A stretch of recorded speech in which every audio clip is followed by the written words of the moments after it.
થરાદ નગરપાલિકાની ચૂંટણીના પડઘમ વચ્ચે જનતા પાયમાલ વિકાસ માત્ર કાગળ પર ગ્રાઉન્ડ લેવલે સમસ્યાઓનો અંબાર. સ્થાનિક સ્વરાજ્યની ચૂંટણીનો નજીક આવતા જ રાજકીય ગરમાવો તેજ બન્યો છે, પરંતુ થરાદ નગરપાલિકાના 7 વોર્ડના રહીશો આજે પણ પાયાની સુવિધાઓ માટે વલખા મારી રહ્યા છે. સત્તાધારી પક્ષના ધારાસભ્ય હોવા છતાં શહેરને આધુનિક વિકાસ તરફ લઈ જવાના દાવાઓ વચ્ચે વાસ્તવિકતા અત્યંત વરવી જોવા મળી રહી છે. 7 વોર્ડમાં સમાન સમસ્યા, તંત્રની ઘોર ઉદાસીનતા. નગરપાલિકાના વોર્ડ નંબર 1 થી 7માં જનતા ગંભીર સમસ્યાઓથી ઘેરાયેલી છે. સ્થાનિકોના આક્ષેપ મુજબ વર્ષોથી રજૂઆતો કરવા છતાં તંત્રના પેટનું પાણી પણ હલતું નથી.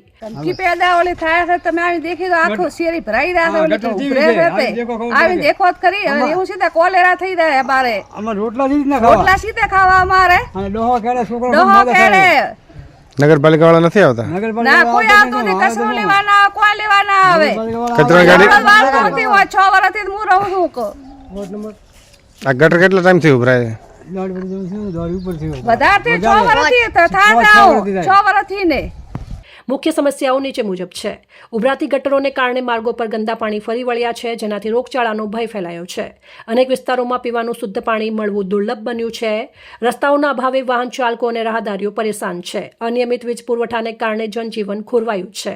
વોર્ડ નંબર 4ની હાલત અત્યંત દયનીય. ખાસ કરીને વોર્ડ નંબર 4માં વસતા વાલ્મીકી સમાજના લોકોની સ્થિતિ અત્યંત ગંભીર છે. આ વિસ્તારમાં વિકાસના નામે મીંડું હોય તેવું જણાઈ રહ્યું છે. 2 વર્ષથી આવી રીતનો રોડ તૂટેલો છે, કોઈ રિપેર કરવા આવતા નથી. ક્યારેય નગરપાલિકાને કહીએ છીએ તો કોઈ માનતું નથી. આવે ત્યારે રેતને કપચી લઈને આવે છે અને સિમેન્ટ તો લાવતા જ નથી. અને રાતના 12 વાગે આવે. વચ્ચે ડામરના સાંધા માર્યા હતા, અહીંયા કોઈએ સાંધો ડામરનો માર્યો નહોતો. અહીંયા ગાડીઓ સ્પીડથી ચાલવાથી ડાયરેક્ટ કપચી ઉડીને દુકાનની અંદર આવે છે. કોઈ વાર પગે લાગે, કોઈ વાર માથામાં લાગે, આવી રીતની કપચી લાગી રહી છે. ચીફ ઓફિસરને રજૂઆત કરી નગરપાલિકામાં 1-2 વાર કહીને આવ્યા હતા, કોઈ આવતું નથી. શું નામ છે તમારું? જયેશભાઈ મહેશ્વરી. સ્થાનિકોના જણાવ્યા અનુસાર નથી પીવાના પાણીની વ્યવસ્થા કે નથી વીજળીની કનેક્ટિવિટી. પાકા રોડ રસ્તાઓનો સદંતર અભાવ છે. સરકારની મકાન સહાય યોજનાઓનો લાભ પણ આ ગરીબ પરિવારો સુધી પહોંચ્યો નથી. નેતાઓ સામે જનતાનો રોષ ચૂંટણી ટાણે વચનો પછી ગાયબ. શહેરીજનોમાં ભારે રોષ જોવા મળ્યો. ચૂંટણી સમયે નેતાઓ મત માંગવા માટે વચનોની લહાણિયા કરે છે, પરંતુ જીત્યા પછી આ વિસ્તારની મુલાકાત લેવાની પણ તસ્દી લેતા નથી. શું નામ કાકા? કરસનદાન ગઢવી. શું સમસ્યા છે? સમાચાર તો સાહેબ એટલું બધું છે કે એક તો અમારી ગટર છે એ 12 મહિનાથી ઉભરાય છે, કોઈ આવતું નથી. આના અમારે અહીંયા ચૂંટાયેલા કોણ છે એ જ અમને ખબર નથી પહેલે પ્રથમ તો.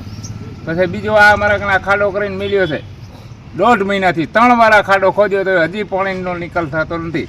આ પીવાના પાણીની લાઈન છે, એની અંદર હજી કોઈ આવતું નથી. આવે છે ને રિપેર કરીને જતા રહે.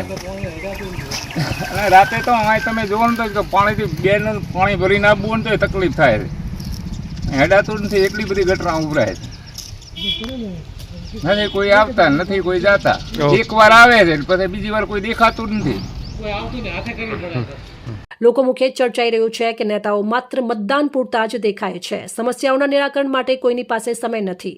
શું આ જ આધુનિક વિકાસ કહેવાય? સ્થાનિક સ્વરાજ્યની આ ચૂંટણીમાં હવે જનતા જાગૃત બની છે અને વર્ષોથી વણુકેલ્યા પ્રશ્નોને લઈને સત્તાધારી પક્ષ અને તંત્ર સામે આકરા સવાલો ઉઠી રહ્યા છે. જો આગામી દિવસોમાં ગંભીર પ્રશ્નોનું નિરાકરણ નહીં આવે તો તેની સીધી અસર ચૂંટણીના પરિણામો પર જોવા મળી શકે છે. સાહેબ, ગટર બહુ એકદમ ગંધ મારે છે. અમારે રોટલો કેવી રીતનો ખાવો? અને આ બાજુ ડોહા ક્યારેક છોકરો મોદો થાય તો અમારે કેની જવાબદારી લેવાની? અને બીજું સાહેબ, કચરો લેવા તો કોઈ આવતા જ નથી. આ બાજુ નગરપાલિકાની ગાડી નથી આવતી. ગાડવા આવે ને તો સાહેબ એમ કહે કે લાવો અમારે પૈસા, અમારે તો નહીં લાવો પૈસા તમને. એટલે આ સાહેબ આટલું અમને તમે હમણાં કહેતા હતા કે ગટર સાફ કરવા આવે એટલે પૈસા માંગે. હા સાહેબ, આ ગટરમાં ગાડવા આવે તો કાળા કરી લાવો, ચા પાણી પૈસા હાલ તમે ગાડો ગટર. કેટલા રૂપિયા હાલો? 50-100 રૂપિયા લઈ જાય. પણ કાઢે પણ શું એવું રે એવું રે. બીમારીનું ઘર છે એટલે તમારે તાત્કાલિક કામ કરવું પડશે. સાહેબ, હું રમેશભાઈ રાયચંદભાઈ વાલ્મીકી. હવે અત્યારે ચૂંટણીનો સમય ચાલે છે, બરોબર? એટલે બધા બી આવશે, ભાજપ આવશે, કોંગ્રેસવાળા બી આવશે. આટલા વર્ષથી પીડામાં લોકો વાલ્મીકી સમાજ બહુ પીડાય છે સાહેબ, પણ કોઈ તાકતું નથી. અત્યારે વોટિંગ આવ્યું છે એટલે બધા ઢોળ સામે ભાજપવાળા રાતે આવશે, કોંગ્રેસવાળા આવશે. કલાક અહીં બેસે એટલે થોડી ચર્ચા કરશે, સોગનું ખાશે માતાજીના, ખોટા વચનો કરીને જતા રહે. કોઈ તાકતું નહીં સાહેબ. લોકડાઉનમાં બચારા આ વાલ્મીકી એટલું સાહેબ હેરાન થયું છે કે વાટ છોડી મૂકો. પછી હમણાં વચમાં વાવાઝોડું આવ્યું ત્યારે ભાજપવાળા બધે પડીકા વેચતા હતા.